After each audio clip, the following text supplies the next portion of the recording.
Momento do Discipulado.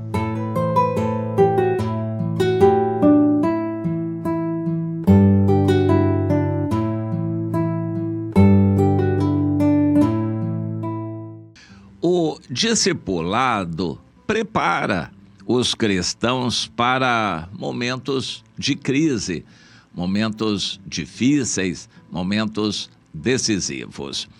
Na verdade, o discipulado é a ordem básica da criação. Fazei filhos, multiplicai-vos, enchei a terra de pessoas discipuladas em casa, educadas, preparadas para a vida. A família é a primeira escola de discipulado e os primeiros anos são os mais importantes. Os pais que se dedicam às crianças pequenininhas, bebês, com atenção, com amor, com educação, entendendo os momentos de choro, de manha, questões de obediência. Os pais que se dedicam aos filhos nos primeiros 5 anos vão poder descansar o resto da vida dos filhos com menos trabalho e com mais alegria no crescimento dos filhos, porque eles fizeram o bom alicerce, o bom embasamento nas primeiras idades das crianças. Mas isso não é comum. A maioria dos pais larga os filhos, eles são ocupados trabalhando. A mãe, quando pode, também larga o filho com a avó, com uma babá, uma outra pessoa, para ela poder também ir trabalhar. E os filhos, nas primeiras idades, são criados de qualquer jeito e vão dar trabalho a vida inteira. Serão pessoas que darão trabalho a vida inteira, porque não foram bem encaminhadas no princípio. O discipulado é preparar o cristão, assim que ele se torna cristão ou que assume que quer servir ao Senhor. Existem muitos cristãos de assistir reunião de igreja, de ir esporadicamente a alguma igreja, mas quando ele se torna comprometido, se batiza, se membra numa igreja, ele precisa ser discipulado por alguém, ensinado a ser um cristão. Em obediência, compromisso, fidelidade, são questões essenciais que se aprende logo no início. E se não aprender no início, também não vai aprender mais. O cristão vai ser um cristão relaxado, crente carnal, de qualquer jeito, mundano, o resto da vida, mas dizendo que é cristão. Isso é um problema sério para a igreja no mundo inteiro. A quantidade imensa de pessoas que se dizem cristãs, mas na verdade não tem compromisso com Deus. Faltou discipulado. O discipulado visa condicionar a pessoa a viver em coletividade no corpo, que é a igreja, o corpo de Cristo, e visa preparar individualmente cada pessoa para o seu ministério. É claro que problemas virão. Por um lado, Satanás não vai deixar uma igreja se desenvolver, fazer o seu trabalho espiritual, cultos, adoração, intercessão, orar, salgar o bairro, a cidade onde está, abençoar a nação. Satanás não vai deixar uma igreja ativa, espiritual, quente, de qualquer jeito. Ele vai tentar atacá-la, sacudindo essa igreja através de governo, através de todos os meios que tiver à disposição. Ora, a igreja vai ser atacada por tráfico, ou por terroristas, ou pelo próprio governo. Enfim, de alguma forma, a igreja será sacudida. Nós temos tido alguma experiência no decorrer da história. Em momentos de guerra, como funcionam as igrejas? Por exemplo, na Ucrânia, lá naqueles países do Oriente Médio, na Síria, por exemplo, como a igreja vai funcionar. Na África, a atuação de grupos terroristas muçulmanos está muito forte. como as igrejas vão funcionar normalmente. Em países como o México e Colômbia, onde há uma grande atuação esquerdista, comunista, de atacar as igrejas que estão localizadas nessas regiões, como eles vão conseguir funcionar bem? E assim por diante, em todo lugar, de alguma maneira. O mundo todo foi sacudido por uma ideia de pandemia, e aquilo virou uma ordem mundial para que todas as igrejas fechassem, todos os lugares de aglomeração de pessoas. As igrejas são o principal local de aglomeração de pessoas. Então, a ordem era que todos os locais de aglomeração fechassem, incluindo todas as igrejas. Uma ordem mundial que veio do trono de Satanás. E aí, como as igrejas vão reagir? A Bíblia tem muitas situações históricas que caracterizam isto. Um reino vem aparentemente bem, mas de repente há uma crise. É dividido, alguém se levanta, conspira contra o rei, ou então o país é atacado de surpresa por um outro país, qualquer coisa desse tipo. Uma guerra que eclode ali, e aí, como vai ficar? Deus quer que a gente prepare os cristãos para estarem atentos. Com reunião ou sem reunião, eles precisam estar em ligação uns com os outros.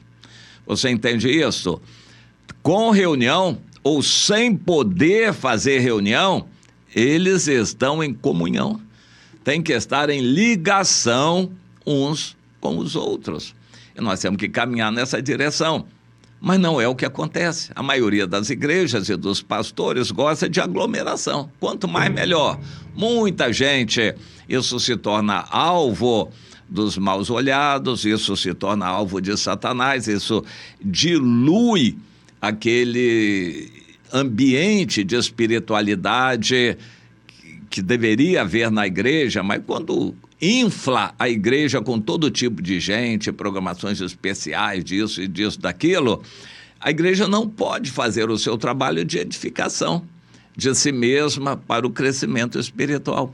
A igreja não pode fazer o seu trabalho de adoração e culto a Deus, porque está ocupada com novidades e programações especiais para atender os visitantes.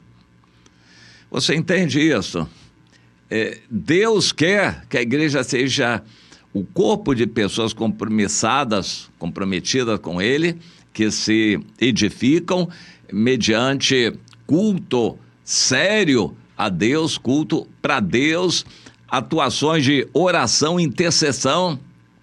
Quando é que as igrejas fazem intercessão? Pelo bairro, pela cidade? Tem que haver alguma reunião, algum tipo de ambiente onde a igreja vai cumprir essa obrigação de salgar o ambiente à sua volta. Tem que haver algum momento, algum ambiente, mas normalmente não há, só há reuniões grandes e aguadas, diluídas, onde não se pode haver aprofundamento espiritual.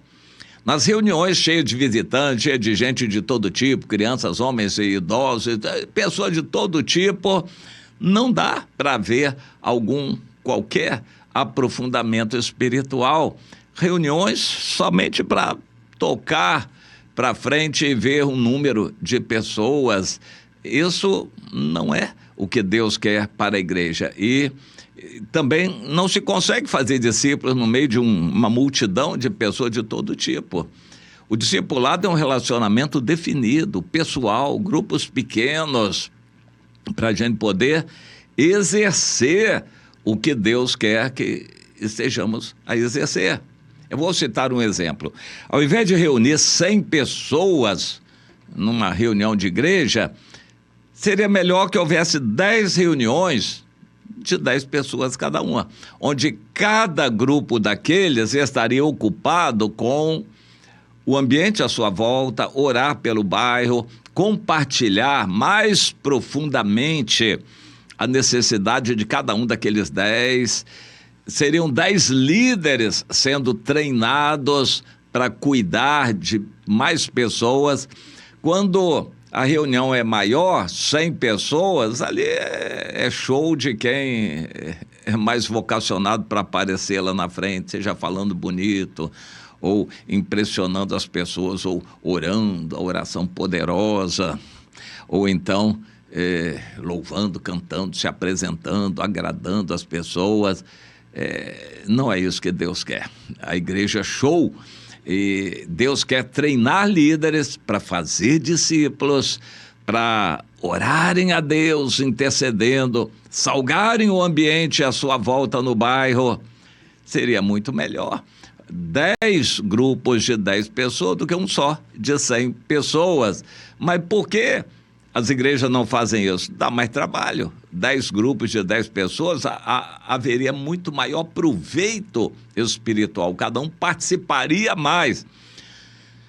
Uma reunião de 100 pessoas, no máximo 10 participam e os outros só assistem. É normalmente isso que acontece. E 1.000 pessoas? É a mesma coisa. 2.000 pessoas. Mas por que uma igreja de 1.000 pessoas é melhor do que igreja de 100 pessoas?